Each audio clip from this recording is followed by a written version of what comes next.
Bonsoir à tous, merci de nous accueillir chez vous. Voici les titres de cette édition. Plus de candidats mahorais sur la liste du Rassemblement national. Saïd Ali Bwana Hamissi a été retiré pour des publications jugées racistes et conspirationnistes.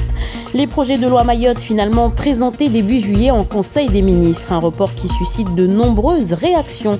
On en parlera avec Salim Déré, premier vice-président du Conseil départemental. Ajangwa inaugure son campus connecté, un lieu où la jeunesse pourra profiter d'une connexion haut débit, mais surtout de formations certifiantes et diplômantes.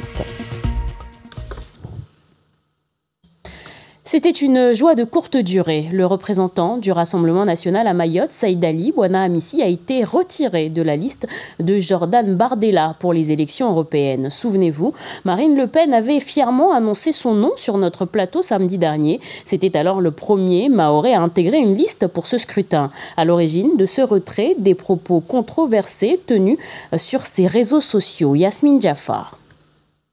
Mahorais fait son entrée sur cette liste. Saïd Ali Bwana Hamissi va rentrer sur la liste aux européennes. C'est la première fois, c'est historique. Marine Le Pen était catégorique, mais Saïd Ali Bwana Hamissi n'aura tenu que 4 jours dans la liste du Rassemblement national. Le Mahorais est finalement retiré de la liste de Jordan Bardella pour les élections européennes. C'est cet article du quotidien Libération qui a mis le feu aux poudres. Les recherches menées sur Saïd Ali Bwana Hamissi ont révélé des propos et des vidéos controversées sur sa page Facebook, notamment sur l'immigration clandestine. Une publication datant de 2017 refait surface. Saïd Ali Bwana Hamissi aurait qualifié les étrangers de vermine et de cafards. Interrogé sur le plateau de France Info ce mercredi, Sébastien Chenu, le vice-président du Rassemblement national, réagit. Oui, il me choque, mais le contexte dans lequel M. Hamidi vit me choque encore plus. Et à Mayotte, le moins qu'on puisse dire, c'est qu'on a poussé nos compatriotes mahorais au bout du rouleau. Ils se font attaquer à coups de machette, ils sont débordés par l'immigration comorienne. La liste des griefs est longue. Saïd Ali Bwana Hamissi est aussi décrit comme l'homme qui est pour la soumission de la femme. Il aurait partagé une vidéo remettant en cause la légitimité de l'État d'Israël face à la Palestine. Des sujets accablants qui mettent le Rassemblement national dans l'embarras. Probablement rappeler à ce monsieur qui est potentiellement candidat. Potentiellement, donc il n'est pas candidat. Bah oui, la liste n'est pas déposée. Donc ça peut changer. Ça peut changer. Elle a annoncé qu'il y aurait un candidat mahorais sur la liste. Il y aura un candidat mahorais sur notre liste aux élections européennes. Daniel Zaidani, pas si sûr. Seule certitude, la présence éphémère d'un Mahorais sur la liste du Rassemblement national aux élections européennes restera historique. Saïd Ali Bwana Hamissi qui était farouchement opposé, qui est toujours farouchement opposé au camp de migrants qui était installé au début à l'intérieur du stade de Cavani, et c'est désormais tout le village qui est devenu un camp tant les réfugiés originaires de la région des Grands Lacs et de Somalie ont investi les rues. La préfecture a visiblement décidé de s'occuper de cette situation qui exacerbe les tensions. Un recensement a eu lieu ce matin à Cavani en présence de Darwesh Daou et Daniel Abdou. Les forces de l'ordre sont bien positionnées pour recenser les migrants rassemblés devant le stade de Cavani. L'appel au recensement ici provoque une bousculade, mais heureusement sans fait de victimes. On demandait juste de faire la quai, mais nous autres, on a hâte d'être enregistrés. On n'a pas compris. Sur ce, on a pu se bousculer, voir il y a les gens blessés, comment je suis blessé au niveau des genoux. Ils sont 2500 à s'entasser devant le stade de Cavani selon le collectif des citoyens du secteur, 1600 selon la police. Pour ces migrants africains, il était temps d'effectuer ce recensement. C'est une bonne nouvelle parce qu'on ne sait pas, peut-être qu'ils vont commencer à étudier nos cas pour qu'on puisse sortir de la route, quoi. Parce qu'on est fatigué de dormir ici. Pour les habitants de ce gros quartier, la surpopulation de ces migrants est insupportable. On se retrouve dans l'insalubrité, on augmente tous les jours. On trouve 400 aujourd'hui, demain on a 800 et après-demain on a 1000. Donc c'est pas possible. De son côté, le collectif des citoyens de Mayotte 2018 demande une évacuation rapide et un départ définitif de ces migrants. Ce que nous demandons, c'est que l'État trouve des solutions d'urgence pour que ces gens-là puissent partir. Je pense qu'aujourd'hui, l'urgence, elle est là. Il faut les faire partir. Il faut déployer des départs groupés, alors soit vers l'Afrique, soit vers l'Europe, mais en tout cas, il faut les faire partir. La préfecture qui a lancé cette opération nous a précisé que ceux qui n'entrent pas dans les critères seront automatiquement expulsés du territoire. L'annonce a été faite par le ministère des Outre-mer ce mardi. Les projets de loi Mayotte, qui comprennent la suppression du droit du sol et du séjour territorialisé, seront finalement présentés début juillet en Conseil des ministres et non plus en mai, à la demande des élus selon le gouvernement. Et vous, qu'en pensez-vous? Et nos élus ou encore les représentants du monde économique? On écoute ces réactions recueillies par Darwesh Daou et Daniel Abdou. Il était nécessaire que cette date soit revue parce qu'on ne pouvait pas, nous, faire connaître notre position sur un projet de loi en 24 heures. Je pense que la demande des élus du département était une demande raisonnable, sage. Ce gouvernement n'a aucune vision pour Mayotte et n'a pas l'ambition de sortir Mayotte de ces difficultés, que ce soit l'immigration, que ce soit la délinquance ou tout simplement le rattrapage économique et social. Car je le rappelle que la loi Mayotte est d'abord une loi qui permettra de parachever la départementalisation et de gommer les inégalités entre Français de Mayotte et Français de métropole. Je trouve que c'est favorable, c'est une façon toujours de mieux savoir ce qui va être éligible et ça me permettra aussi de reprendre quelques réflexions sûrement.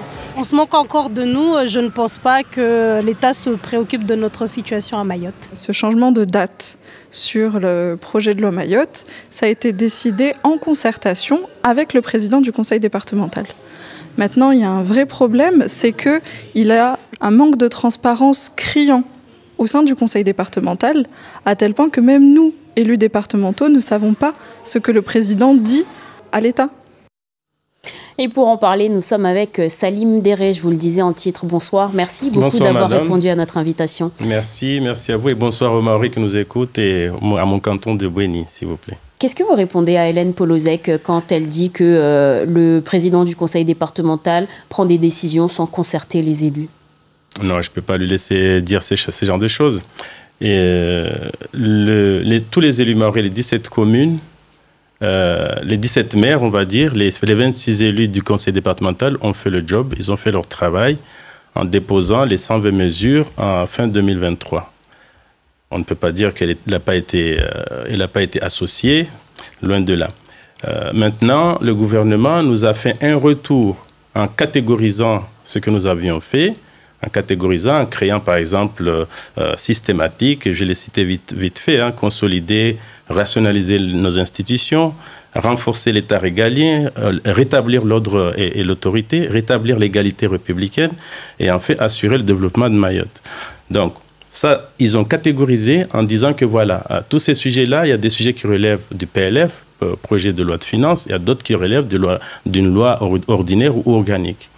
À partir de là, Mme Guévenot est arrivée à Mayotte récemment. Elle nous a fait part de son inquiétude pour tenir les délais.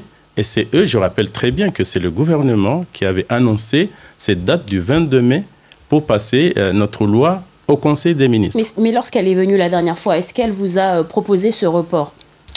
Elle nous a fait part de son inquiétude. Elle nous proposait effectivement ce report. Et vous avez répondu quoi? C'est vous qui avez demandé Mais non, on n'a pas demandé. C'est eux qui nous disent... C'est vous qui avez accepté ce report?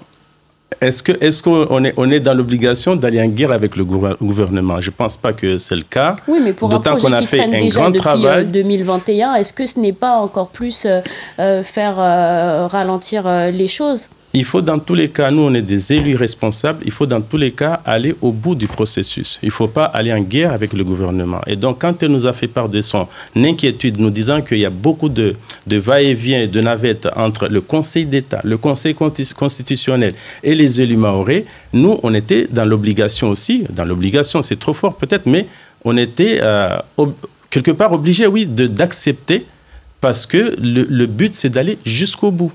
Il nous faut cette loi Mayotte. Vous faites confiance au gouvernement? Faire confiance, est-ce qu'on a le choix? Mais que ce soit le gouvernement de Macron ou un autre gouvernement qui arrivera en place, il faut toujours avoir notre devise, la vigilance. On est très vigilants. Parce qu'on sait qu'en juillet, l'agenda est assez chargé, sans parler des Jeux Olympiques. Vous pensez vraiment que ces projets de loi vont être étudiés cet été? Dans tous les cas, ils vont nous faire leur monture, qu'ils vont nous envoyer ici le 22 mai, pour respecter un petit peu la date qu'ils avaient annoncée. Donc le 22 mai, moi j'entends des acteurs économiques qui se sont exprimés, qui disent que c'est une bonne chose. On va associer encore tout le monde, parce qu'on avait associé quasiment tout le monde économique, j'ai cité les élus, mais on va encore associer d'autres personnes ou personnalités qui n'étaient pas encore associées à ce projet de loi. Donc le calendrier est chargé, il y a les élections européennes, il y a les Jeux des îles, les Jeux olympiques, mais cela dit, si le gouvernement nous dit de décaler notre sujet au mois de juillet, je pense qu'ils sont quand même responsables, ils vont tenir cet engagement. Et puis nous avons nos parlementaires, très sincèrement.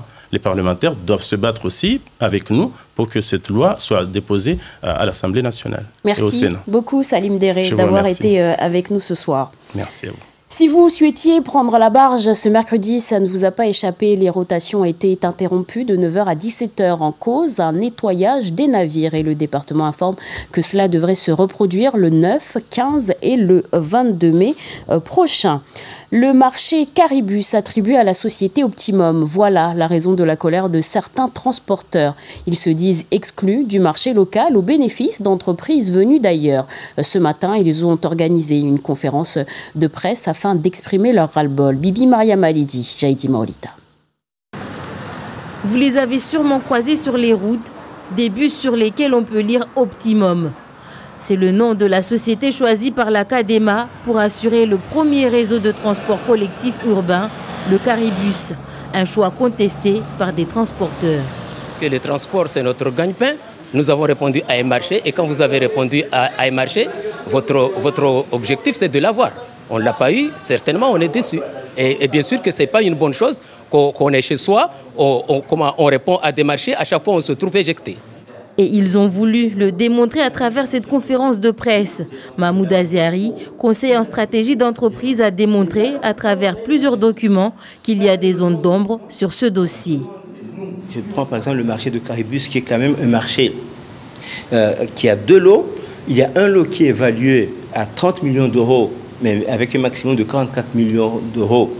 Et donc attribué à plus de 30 millions d'euros. Un autre marché qui est évalué à 10 millions avec un maximum de 15 millions et qui a été attribué à peu près autour de 10 millions. Aujourd'hui, personne n'est capable de nous dire s'il y a eu une commission d'appel d'offres réellement. Personne n'est capable de nous dire s'il a été convoqué. Personne n'est capable de nous dire qui est le maître d'œuvre. Est-ce que le maître d'œuvre était là pour lui expliquer ce qu'il y a dans le rapport d'analyse? Le président de la CADEMA refuse toute accusation. Pour lui, les procédures ont été respectées dans l'attribution. Je comprends que certains n'ont pas été retenus. Maintenant, nous sommes Mayotte, c'est l'Europe. Donc, une entreprise espagnole pouvait répondre à ce marché. Maintenant, c'est d'autres entreprises locales qui ont été retenues, en tout cas, avant cette requête en référé, qui sera le 9 mai, si je ne me trompe pas. On va attendre ce que va dire le tribunal administratif. Nous, la CADEMA, on n'a fait que suivre ce que le bureau d'études nous ont dit. La justice a été saisie. Les irrégularités dans l'attribution des marchés publics à Mayotte ont conduit ces dernières années de nombreux élus mahorais à répondre de leur choix, poursuivis pour favoritisme.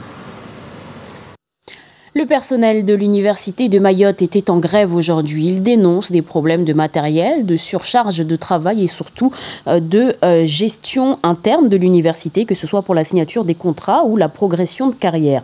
Ils évoquent des pressions et une ambiance toxique. Plusieurs vacataires auraient démissionné au cours de l'année. Le turnover s'intensifie. Une rencontre est prévue entre les syndicats et la direction le 30 avril. Si leurs revendications ne sont pas entendues, les enseignants menacent par exemple de ne plus exercer leur mission administrative, voire de se mettre en grève illimitée. On écoute à ce sujet Léopold Haïté, enseignant en gestion informatique et co-secrétaire du SNEP FSU, suivi de Chamassi Chaera, étudiante en 3e année de licence en administration économique et sociale, au micro de Raphaël Kahn et Maolida Wanaeri.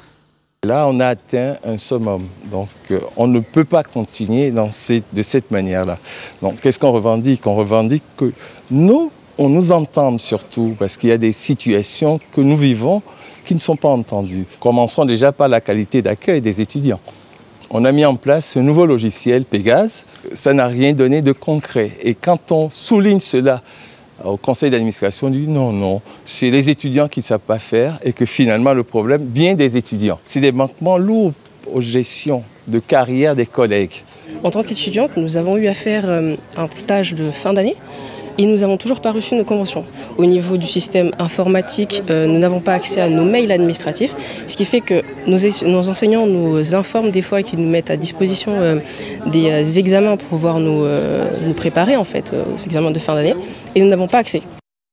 Contacté, la direction n'a pas répondu à nos sollicitations. Aujourd'hui, s'est tenue en matinée l'inauguration du campus connecté de Hajangwa, un lieu unique et moderne avec des salles connectées et équipées d'ordinateurs, un bonheur pour les étudiants et les Mahorais en reconversion qui pourront venir suivre des formations et des études à distance avec un accompagnement. Ismaël Mohamed Ali, Nadia Ali. L'éducation en mode connexion haut débit avec l'inauguration à Hajangwa du campus connecté. Une inauguration en grande pompe devant un parterre riche de personnalités. Le parfait endroit pour de nombreux étudiants de Mayotte pour venir suivre des formations à distance dans une salle équipée. Quand je viens ici, je trouve de la tranquillité, un espace de travail convivial et assez calme.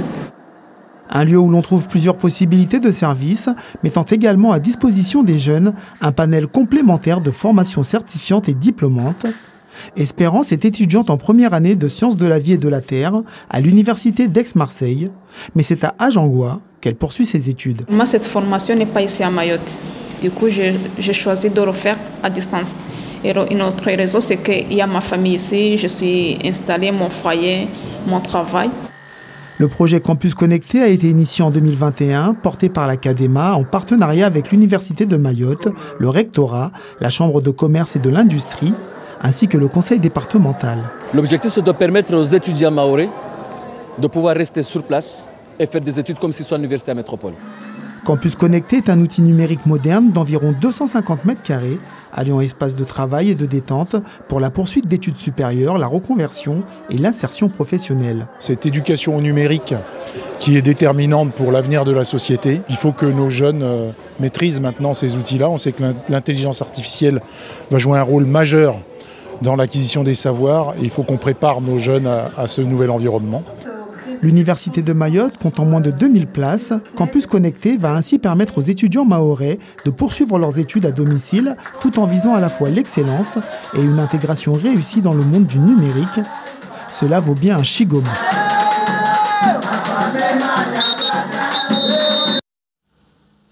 Souvenez-vous, le 1er avril, plus de 130 personnes participaient à la grande dictée du sport organisée par la Dragès à l'université de Dembéni. Un événement qui s'inscrit dans le cadre de la grande cause nationale dédiée cette année à la promotion de l'activité physique et sportive avec l'accueil des Jeux Olympiques à Paris. On comptait dans ce concours 4 catégories, école primaire, collège, lycée et adultes. Les 4 gagnants de ces 4 catégories vont participer à la finale nationale qui se tiendra le 27 avril à Paris. Les finalistes décollés aujourd'hui, vous les voyez à l'image. Parmi eux, le vétérinaire Laure Domergue dans la catégorie adulte et Shaima Andila en seconde. À l'aéroport, Assadir Azafitseheno et Zora Abdoukafé leur ont tendu le micro. C'est un petit peu de pression, mais de la fierté aussi. Donc c'est vraiment super. Et puis bon, on peut dire que j'ai un petit historique avec l'Institut de France à Paris parce que ma grand-mère était conservatrice de la bibliothèque de l'Institut. Donc c'est un peu en honneur à elle aussi que je vais la représenter. Donc je vais vraiment tout donner pour la représenter au mieux. J'ai simplement essayé de réviser avec mon père les dictées. On essayait de faire plusieurs dictées, de réviser un peu de vocabulaire, des mots compliqués, d'apprendre le maximum qu'on pouvait. Ensuite, on faisait beaucoup de révisions. Du fait que je ne faisais pas vraiment beaucoup de dictées par jour, là j'ai commencé à faire beaucoup plus de dictées.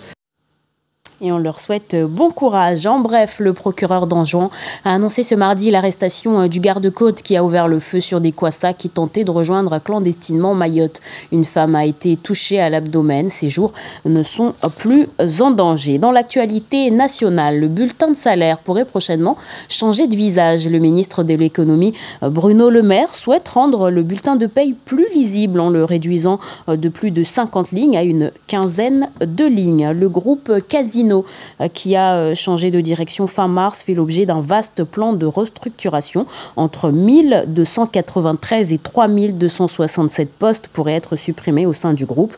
Un millier d'emplois devraient être préservés au siège stéphanois. Mardi, des nuages de sable venus du Sahara ont transformé le ciel d'Athènes et le sud de la Grèce qui ont été plongés dans une atmosphère presque martienne. Un ciel orange exceptionnel comme vous le voyez sur ces images. Retour chez nous et on vous parle d'un festival qui grandit au fil des années et qui fait la fierté de Mayotte, le FATMA, le festival des arts traditionnels. Il a démarré ce lundi et se tiendra toute la semaine sur le parking du marché couvert de Mamoudzou, l'occasion de découvrir ou de redécouvrir le savoir-faire mahorais et nos pratiques ancestrales. Ismaël Mohamed Ali, Chafion Madi. Si vous entendez ronronner puis vociférer le parking du marché couvert de Mamoudzou, ne vous étonnez surtout pas, car c'est durant une semaine le cœur battant de la culture de Mayotte, l'antre majestueux du festival des arts traditionnels, le FATMA. Le moment doit être festif, non seulement festif, mais aussi commémorer l'abolition de l'esclavage. Et ce moment-là doit être particulier pour essayer de faire vivre, nous, la génération d'aujourd'hui et les enfants, ce qu'il y avait avant.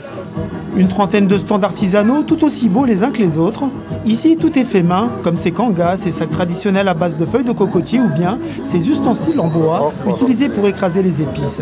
Des épices, mais aussi des huiles essentielles, synonymes de porte vers un voyage olfactif. Ça sent vraiment bon, hein. Ça me rappelle mon enfance, j'adore. C'est l'huile de coco qu'on avait travaillé un peu, on avait mis des vétivers. On avait mis des languilang, on avait mis des jasmin.